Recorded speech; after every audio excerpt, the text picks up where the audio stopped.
बिस्मिल्लाहिर्रहमानिर्रहीम। अस्सलाम वालेकुम।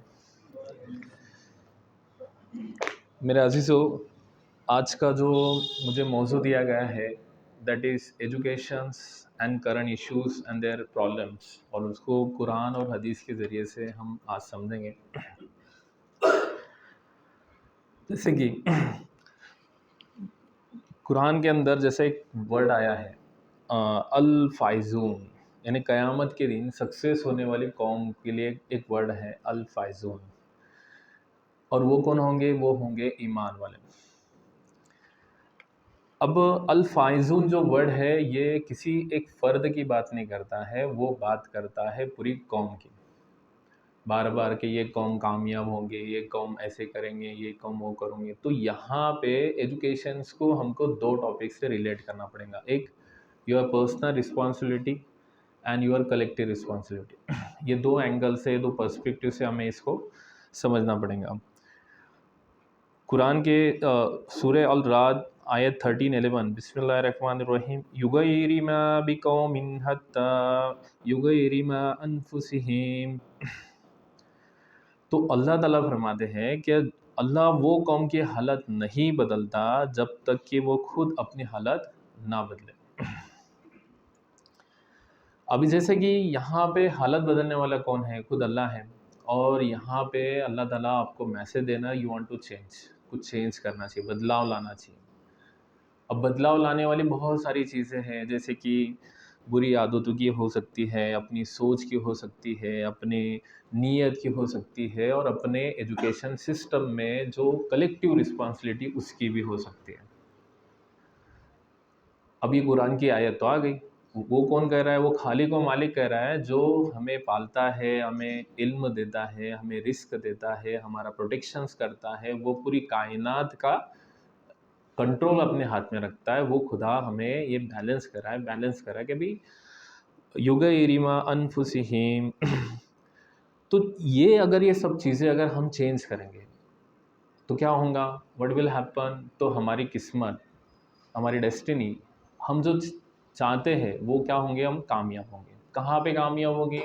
दीन में भी, यानी और दुनिया के अंदर भी, यानी आखिरत के वक्त जो हम अल्लाह से बार बार दुआ और मिन्नतें करते कि अल्लाह तो हमसे राज़ी हो जा, दुनिया में भी राज़ी हो जा और आखिरत में आ जा। तो वो खुदा हमें कितना रहमान है। अगर हम ये सब चीज़ करते हैं तो सूरे अनकबूल के आयत 29-69 से हमें एक रिवील मिलता है, जैसा अल्लज़ीना जहदू फ़ीही लनैदिहिम सुब्बल लना व इल्लम लहा ला मअल मुहसिनीन।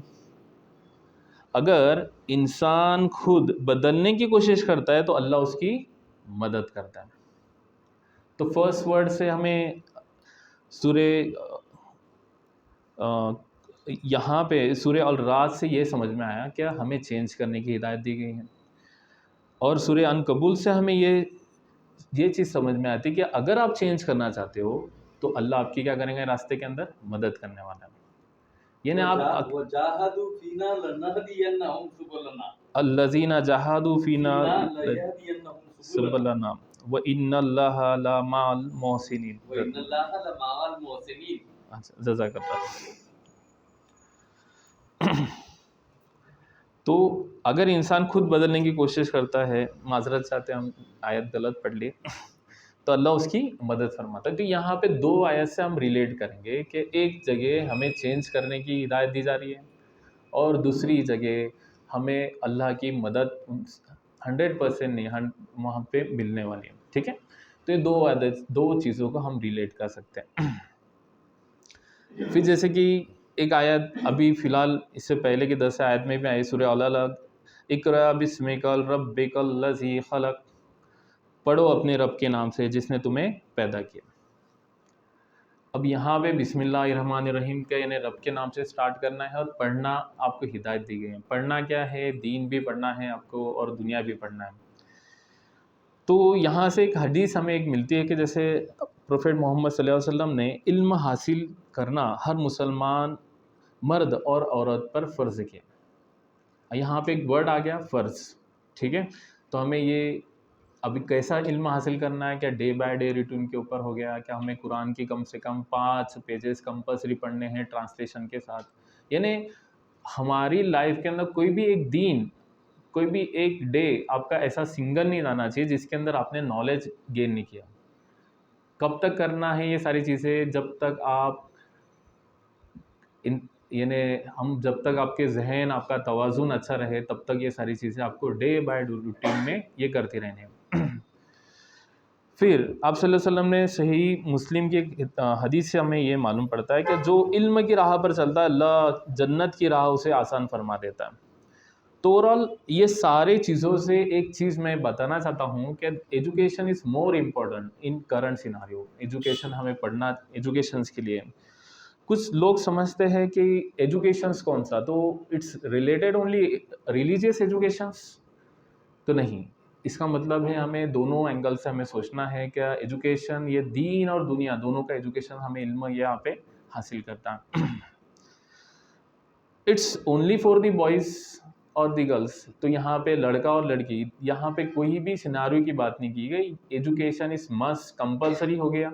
हमारा कॉन्स्टिट्यूशन, भारत का संविधान भी बोलता है आर्टिकल 21A के अंदर कि अभी education is compulsory to all, ये तुम्हारा फंडामेंटल राइट्स है।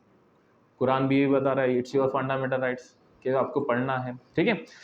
अब यहाँ पे एजुकेशंस को हम कैसे डील कर सकते हैं? तो एजुकेशन को, जैसा कि मुझे लगता है कि हमारे ऊपर इसी से रिलेटेड हमें इसको जिहाद समझना पड़ेगा। इसको एजुकेशन को जिहाद समझना पड़ेगा, उसको हमें इबादत समझना पड़ेंगे। और इबादत जब तक हम ये एजुकेशन से नहीं करेंगे, दीन और दुनिया के बारे में, अपने बच्चों को, अपने तालीम इल्म को, जो सारे इश्यूज़ और करंट सिनारियो के जो नॉलेज है, जब तक हम नहीं देंगे तो उसका 100% हम हक अदा नहीं कर पाएंगे। तो हमारे बच्चों को हालात कोई भी हो, प्रॉब्लम्स कोई भी हो, ओके, तो बट आपको अपने बच्चों को दीन और दुनिया दोनों का इल्म देना है। तो एजुकेशन से हमें एक्चुअल मिलेगा क्या? कि एजुकेशन से हमें सोसाइटी के अंदर रिस्पेक्ट मिलेंगी, फिर सोसाइटी के अंदर इज्जत मिलेंगी, और इसके साथ साथ हम राह हक के ऊपर अच्छे और बुरे दोनों चीज़ों के अंदर हम क्या कर सकते हैं? कंपैरिजन कर सकते हैं, जो हमें जो सोसाइटी के लिए ज़रूरत है। आज की हालात देखिए आप, 21st सेंचुरी के अंदर हालात ऐसे हो गए कि छोटे बच्चे और बड़े बच्चों के अंदर जो एहतराम और इज्जत की बात है वो किधर चले गई है।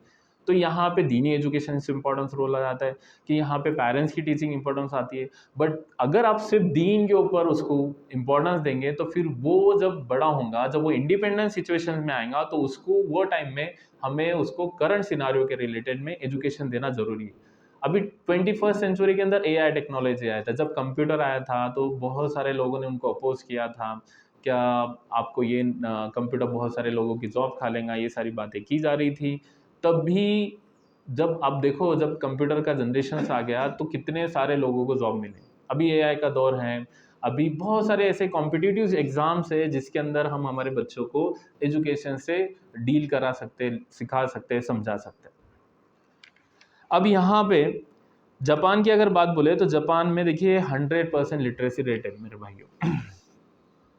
एजुकेशन 100% है। और जापान जो 2-3-4 चीज़ों के ऊपर फोकस करता है, that is compulsory education. Compulsory word है वहाँ के कॉन्स्टिट्यूशन के अंदर, कंपलसरी एजुकेशन टू ऑल। कहाँ तक compulsory? That it's up to junior college. और वो भी सिर्फ कंपलसरी नहीं, गवर्नमेंट की तरफ से फ्री एंड कंपलसरी एजुकेशन। हमें स्टेट बोर्ड के बुक्स के अंदर अगर हम पढ़े तो हमें ये चीज़ समझ में आती है कि एजुकेशन ये जहाँ पे हमें सिखाया जाता है कि ज़्यादा लोग तो ज़्यादा प्रॉब्लम्स, ज़्यादा प्रॉब्लम तो इनसिक्योरिटी। बट अगर वही चीज़ को, वही कौम को अगर हम स्किल्स अगर दें, उनके पास AI टेक्नोलॉजी दे दे, उनके ऊपर नीट और JEE का एग्जामिनेशन दे दे, अगर हम उसको UPSC को इम्प्लीमेंट कराएं, उनको बच्चों उनको जो छोटे चाइल्ड है उनको हम एजुकेशन के लेवल में लेके आ गए, तो वो हमारी गवर्नमेंट के लिए, हमारी कम्युनिटी के लिए, हमारी फैमिली के लिए वो बैकबोन का रोल प्ले करेंगे। तो हमें कौन सा एजुकेशन देना चाहिए? हमें एजुकेशन देना चाहिए स्किल वर्क का। एनसीईआरटी की बुक्स में देखो ये फ़र्क है स्टेट बोर्ड और एनसीईआरटी का। एनसीईआरटी बोलता है कि अगर आपको, आपके पास पीपल है, लोग हैं, और अगर आप उनको चाहते हो कि वो एसेट बने, तो आपको उनको स्किल एजुकेशन देना पड़ेगा। उनको स्किल सिखाना पड़ेंगे, न्यू जनरेशन की स्किल। हज़रत अली का कौल है कि हमारे बच्चों को वही इल्म दो जो तुम्हारे आने वाले दौर का इल्म होगा। तो ये चीज़ से हमें हमारे बच्चों को एक ऐसा इन्वायरमेंट, एक ऐसा माशरा बनाना पड़ेगा, जैसे एक सोसाइटी के अंदर ये सारी चीज़ें कि नहीं नहीं ये चीज़ नहीं है। देखिए, मैं मानता हूँ mobile is harmful for the current societies, computer is harmful. एक साइड सिनारियो उसकी निगेटिव है, कोई भी चीज़ की निगेटिव सिनारियो है। जैसे कोई भी चीज़ है, हर चीज़ ले लो, खाना ही ले लो, खाना अगर ज़्यादा खा लिए तो नुकसान, ना खाए तो मुश्किल। तो वैसे ही हर चीज़ का पॉजिटिव और नेगेटिव एस्पेक्ट, तो यहाँ पे आपको दो चीज़ को बैलेंस करना पड़ेगा। एक अपने घर के अंदर, माशरे के अंदर, डेली बेसिस के ऊपर हमको इज्तिमा करना पड़ेगा, सोसाइटी का, घर का इज्तिमा, जिससे हम बच्चों को नेगेटिव एस्पेक्ट से कैसे दूर रख सकते, ये हमको समझाना पड़ेगा।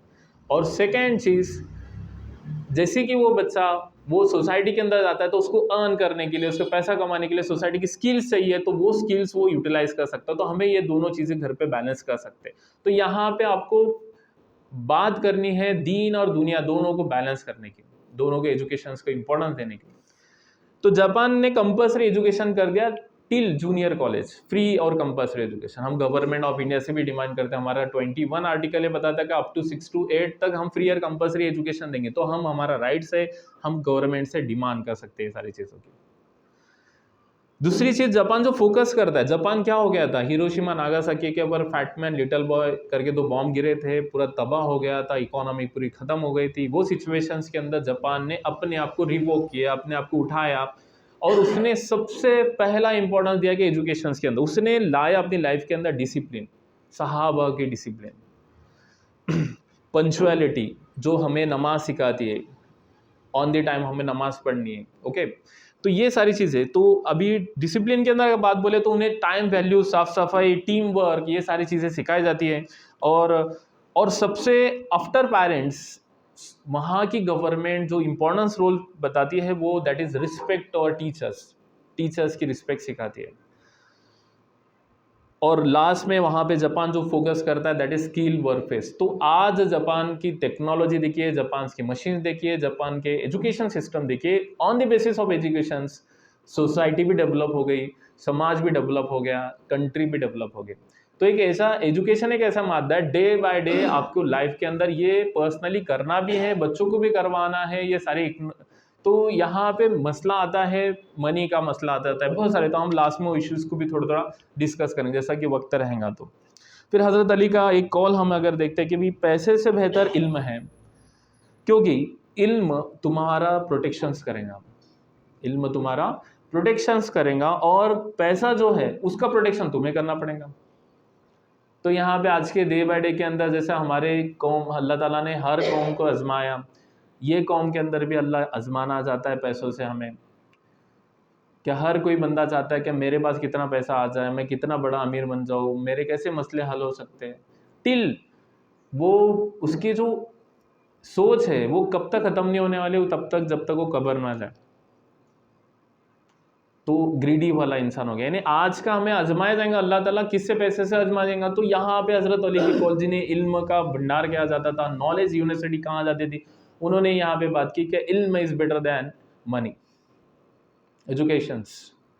तो एजुकेशंस को हमें यहाँ पे काम करना पड़ेगा। एजुकेशन को हमें सोशल इश्यूज से रिलेट करना पड़ेगा, कि जैसे कि मैं ये सोसाइटी से क्या रोल प्ले कर सकता हूँ, मैं एजुकेशन लेने के बाद मेरा ये सोसाइटी से अगर मैं, जैसे कलेक्टिव रिस्पॉन्सिबिलिटी अगर बात बोले तो हमें उसको सोशल इशू से कैसे रिलेट कर सकते हैं। क्या अगर मैं 1 लाख रुपया अर्न कर रहा हूँ, तो हमारा इस्लाम हमें सिखाता है कि 2.5% आपको ज़कात देनी है, तो इनडायरेक्टली हम 2,500 रुपये किसी को देंगे। 2,500 के अंदर वो जो जो ज़रूरतमंद है उनका क्या पूरा ईयर निकलने वाला है क्या, पूरा मंथ निकलने वाला है क्या? It is not possible. But instead अगर 10 लाख के बजाय अगर वो 1 करोड़ करे तो वही 2.5 लाख रुपए हो जाते। अगर वही 100 करोड़ करे तो वही बिग अमाउंट हो जाती, जिससे वो काफ़ी सोसाइटी के अंदर क्या कर सकता है, चेंज कर सकता है। तो इस्लाम सिर्फ हमें कलेक्टिवली बात नहीं, अपनी पर्सनली बात नहीं करता, अपनी पर्सनल डेवलपमेंट की बात नहीं करता, वो हमें बार बार मोटिवेट करता है, खर्च करो, सिखाओ, सोशल इशू से रिलेट करता है। तो हमें इल्म को भी सोशल, जैसे कि वो कोई बच्चा अगर पढ़ गया, 10-12 हो गया, नीट जेडब्ल्यू के एग्जाम क्रैक कर ले, तो फिर उसके बाद वो डॉक्टर बन के सोसाइटी की क्या कर सकता है, हेल्प कर सकता है, समाज में सेवा कर सकता है, ऐसे हम बात कर सकते हैं। तो आज हमारे एजुकेशंस की अगर बात बोले तो देखिए इंडिया का करंट 2011 का सेंसेक्स है, जिससे हमें ये समझ में आता है कि भारत के अंदर 74% एजुकेशन है, लिटरेसी रेट है। आउट ऑफ 74 मुस्लिम कम्युनिटी के अंदर है 69%, बिग डिफरेंस। अच्छा, सबसे ज़्यादा एजुकेशन जो ये है scenario that is Christian community जो है 74%। अच्छा, जो ये वाली बात होगी कि ये मैं आपके सामने बड़े बड़े परसेंटेज रख दिया कि भाई 69 है 74 है। By the government policy educate literate किसे कहा जाता है, तो उसकी डेफिनेशन है कि दो person who can read and right only, जो पढ़ सकता है और लिख सकता है उसको लिटरेट कहा सकता है। अब मुझे एक बात बताओ, अगर 10 भी अगर हो गई तो जॉब मिलने वाली है क्या? नहीं, 12 नहीं हो गए आफ्टर ग्रेजुएशन। आज बीए बीएससी की वैल्यूज बिकम जीरो हो गई। आप ये चीज़ समझो, क्या टेक्नोलॉजी का दौर है, आपको अपने बच्चे को एक ऐसा एजुकेशन देना पड़ेगा। अच्छा, फिर मैंने उसके अंदर वापस सर्च किया कि भी how many persons they are graduate, Muslim graduate की अगर बात बोले तो only 2.76% graduate in India out of 100%। यानी हमारा ड्रॉप आउट का जो रेशो है मेरे भाइयों बहुत ज़्यादा है, 2%, 2.5% ओनली ग्रेजुएट्स। उसमें से कितने सारे इंजीनियर होंगे, कितने सारे डॉक्टर्स होंगे, और उसमें से बीए बीएससी करने वाले कितने होंगे। तो that is a big difference. यहाँ पे हमें ये चीज़ समझ में आ जाती है कि भी हमारा गवर्नमेंट की जो पॉलिसीज़ है, देखिए हमारा गवर्नमेंट डेवलपिंग कंट्री की बात करता है, तो डेवलपिंग कंट्री के अंदर एक डेवलप, अगर वो रिचेस्ट पर्सन कौन हो जाता है पता है आपको? वो हो जाता है जिसके पास अगर 4 व्हीलर है, तो person call richest person in India. वो अलग बात है उसने ईएमआई से घर कराया, ईएमआई से गाड़ी ली। और यही अमेरिका का जो डेवलप कंट्री का जो कंसेप्ट है, वहां पे गरीब किसे कहा जाता है कि दो person that have only 1 4 wheeler, एक ही 4 व्हीलर है तो सबसे गरीब। हमारे भारत में रिच पर्सन किसे कहा जाएगा? तो ये चीज़ समझिए आप, क्या हमें हमारे भारत को, हमारे देश को अगर बड़ा बनाना है, हमारी सोसाइटी के अंदर हमें अच्छा रोल प्ले करना है, तो हम मुस्लिम कम्युनिटी को खास करके, जैसे कुरान बार बार हिदायत करता है कि पढ़ो, तो इसका चीज़ें कि क्या हमारे प्रॉब्लम क्या है कि हमें ड्रॉप आउट के जो रेशो से बहुत ज़्यादा है। हम हमारे बच्चों को आफ्टर 10 उठा लेते हैं, बच्चियों को नहीं पढ़ने देते हैं, 12 के बाद हम ड्रॉप आउट का रेशो बहुत ज़्यादा हो गया। फिर अगर कोई पढ़ना चाहता है तो उसके पास फंडिंग की कमी है, तो फिर फंडिंग नहीं है, पैसा नहीं है, ये भी सारा बहुत बड़ा मसला है। फिर अगर फंड भी है तो फिर वहाँ पे सोसाइटी उसको वैसा एजुकेशन देनी, लैक ऑफ फैसिलिटीज़ है। तो बहुत सारे ऐसे इश्यूज हैं जिसे हमें एक्चुअली सोचना पड़ेगा, समझना पड़ेगा। जैसे कि अभी एक कुरान के अंदर एक बार बार एक वर्ड आता है, दिस इज फर्द ऐन, नमाज रोज़ा ज़कात, ये हमारे एक पर्सनल मोरल रिस्पॉन्सिबिलिटी है।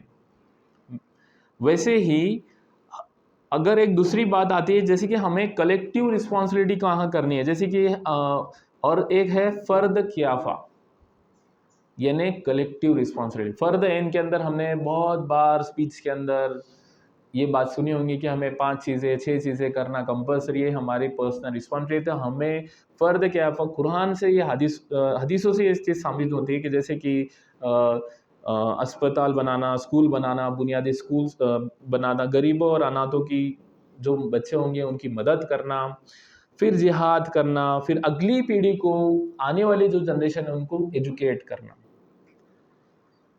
फिर अगर बुरा हो रहा है तो हमें, अत्याचार हो रहा है तो उसके खिलाफ खड़े होना। यहाँ पे हमें कलेक्टिव रिस्पॉन्सिबिलिटी की बात कर रही है। तो मैं आपको ये बताना चाहता हूँ कि आपकी ये कलेक्टिव रिस्पॉन्सिबिलिटी के सोसाइटी के जो इश्यूज है, वो सोसाइटी के इश्यूज को हम कैसे सॉर्ट आउट कर सकते हैं। तो हमें यहाँ पे अवेयरनेस कैंपेन करना पड़ेगा, लोगों को समझाना पड़ेगा क्या आप सोसाइटी के अंदर क्या रोल प्ले कर सकते हो। देखिए, एक मुस्लिम माशरा एक कलेक्टिव, एक नाव की तरह है, जिसे कलेक्टिव रिस्पॉन्सिबिलिटी में एजुकेशन आ गया।